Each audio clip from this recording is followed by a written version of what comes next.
Hello and welcome to another video. This one's going to be a little bit different than most of the ones we usually do on the channel. This one's a bit of a post-mortem. We're going to show what went wrong with pre-commit.ci, as well as, I guess, a little intro into what pre-commit.ci is, and some cool graphs that show what went wrong and how I'm going to fix it moving forward.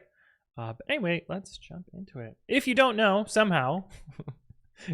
If you've somehow been on my channel and don't know what precommit is, yeah. Anyway, it's a Git hooks manager that installs a bunch of tools and a bunch of different programming languages and makes it easy to manage and install them. That's precommit. Precommit.ci is a hosted solution that I created to run precommit really fast on your CI, basically. It also has a feature, and the feature that we're going to be talking about with this postmortem today is auto update. So periodically, precommit.ci will send a pull request to upgrade the versions, and it'll look something like this. It'll tell you what repos and what versions get updated.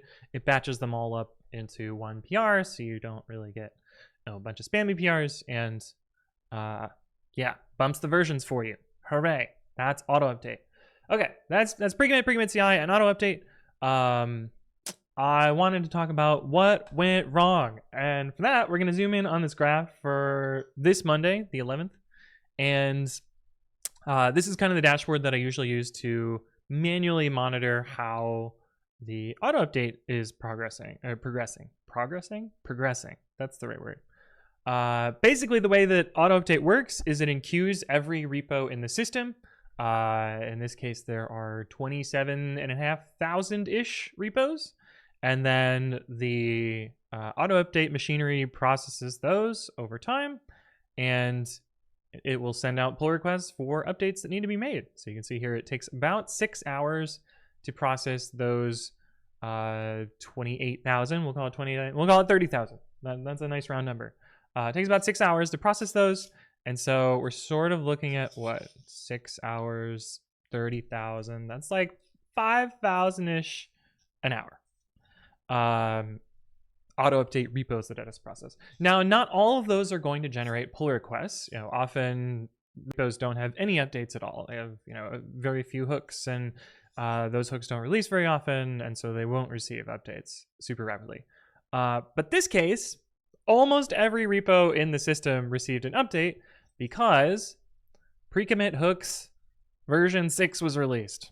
A new version of the kind of out of the box hooks that almost every repository that uses precommit uses this repo as well.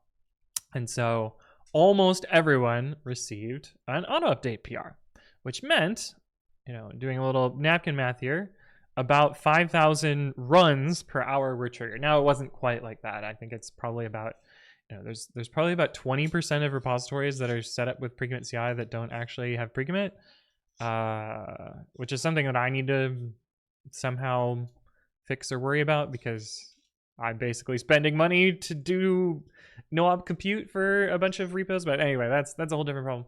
But basically, at the worst case, this triggers about 5,000 runs an hour. And you'll notice that the system did not handle that load. There is autoscaling involved. This green line here is the number of instances that runs. It's capped at this number here, so it didn't actually auto scale up. This is me manually scaling it to burn the queue at the tail end of things, and then it auto scaling back down to the appropriate value. But you'll see here that the queue depth got pretty deep here. We were 870 runs behind at peak. The system was not keeping up, and so the question is, well, what throughput did we get? Why didn't the system keep up? And how do I go about fixing that in the future? And also, why wasn't this a problem before? So I will answer all three of those questions now. And I guess the easiest one is, why wasn't the system keeping up? The system wasn't keeping up because the ceiling that I had set autoscaling to was too low.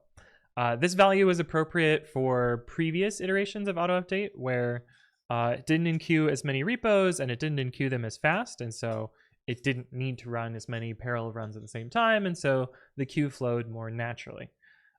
This limit of 10 is years old at this point. I mean, precommit.ci has actually been around for almost 5 years now, actually more than 5 years now, which is wild to think about, that I've been running this thing for 5 years. But anyway, Yeah, this ceiling was too low, and so it's a simple fix to raise that ceiling. Why did this get worse? Well, about actually 2 years ago now, I raised the concurrency of the auto update processor, the thing that chugs through this graph here. And so it changed from, well, it essentially quadrupled the amount of auto update PRs that were generated, roughly quadrupling the amount of runs that are queued. And then, the system wasn't, this value wasn't scaled appropriately for this value here. And I probably should have, well, maybe not quadrupled this ceiling, but doubled it to more appropriately match this value here. You live and you learn, I guess.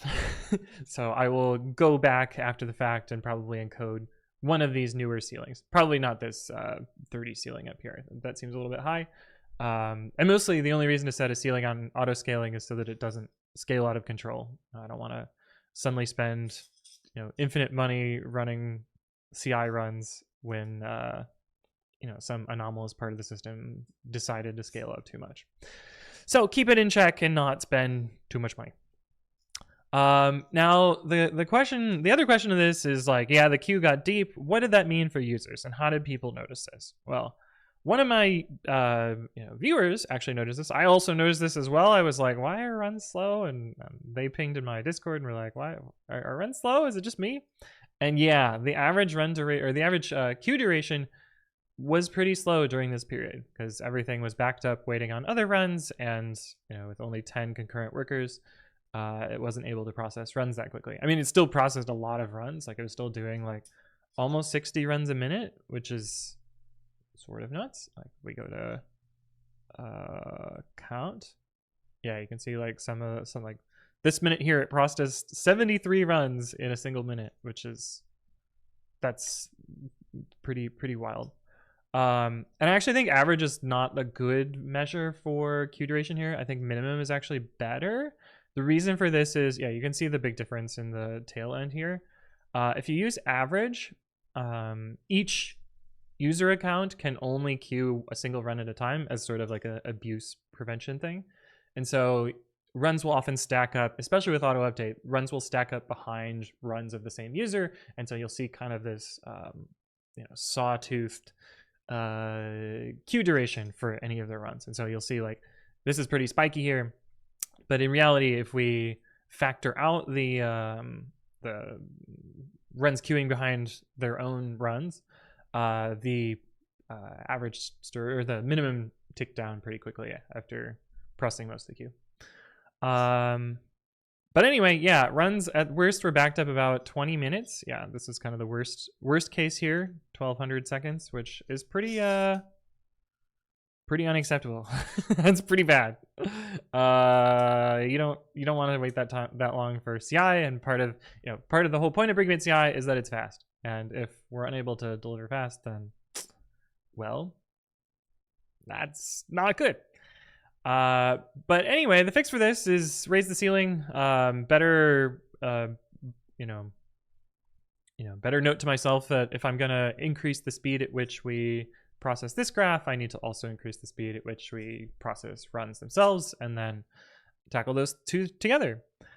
But this is also like a really cool thing for me to notice, like, okay, I turned this knob and I didn't really notice any difference when I did this. But now that we've actually done a proper load test of the system, aka release a major version of a tool everyone uses, it gives more perspective into just how much the system will scale. And now I know that I need to turn this knob when I turn this other knob. So easy fix, but a bit unfortunate outcome that I didn't notice it until around here, and then manually burned down the queue to get it into a good state. But anyway, wanted to walk through a little bit of behind the scenes about how pre-commit CI works and what sort of things I look at. I'm also probably going to follow up with a alert on this, probably not queue depth, but maybe queue duration, because I think this is well, I mean, they're both pretty good metrics. Like, this should probably never get over like a couple hundred, but anyway, that's for me to figure out the monitoring portion of this later. The actual functional fix is just changing a 1 to a 2 somewhere and calling it a day. But hopefully you found this interesting, a little bit of behind the scenes of pre-commit.ci and how I look at the auto update queue and deal with the problem of scale. Hopefully you found this useful, and I will see you in the next one.